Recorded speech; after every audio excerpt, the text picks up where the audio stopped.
Hey fight fans, today I'm taking you on a journey back to where it all began. We're diving into the raw, unfiltered world of bare-knuckle boxing. Before the glitz and glamour of modern rings, before the padded gloves and mouthguards, there was just two fists, endless grit and the will to stand tall. Bare-knuckle boxing isn't just a sport, it's a testament to human endurance and tenacity. The origins of bare-knuckle boxing trace back to the 17th century, in the gritty streets and smoky taverns of England. It wasn't about fame or fortune back then, it was about respect and survival. In those early days, there were no rules. Fighters would square off in any open space they could find, often surrounded by roaring crowds. Matches could last for hours, sometimes even days, until one man could no longer stand. Sounds intense, right? One of the most legendary figures in bare-knuckle history is James Figg.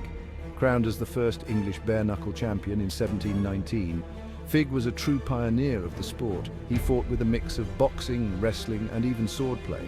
Figg's legacy paved the way for many more champions. As the sport evolved, so did the need for some kind of structure. Enter Jack Broughton, another legendary figure. In the mid-18th century, he introduced the first set of boxing rules, known as Broughton's Rules. These rules were the precursor to the modern rules of boxing we know today. But let's not forget the brutal essence of bare-knuckle.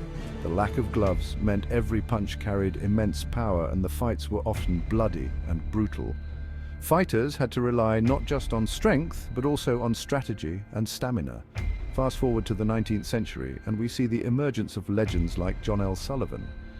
Known as the Boston Strong Boy, Sullivan was the last bare-knuckle champion and the first gloved heavyweight champion. He bridged the gap between the old era and the new, symbolizing the evolution of the sport. Today, bare-knuckle boxing is experiencing a resurgence, with organizations dedicated to bringing this primal combat sport back into the spotlight. It's raw, it's real, and it's as close to the heart of combat sport as you can get.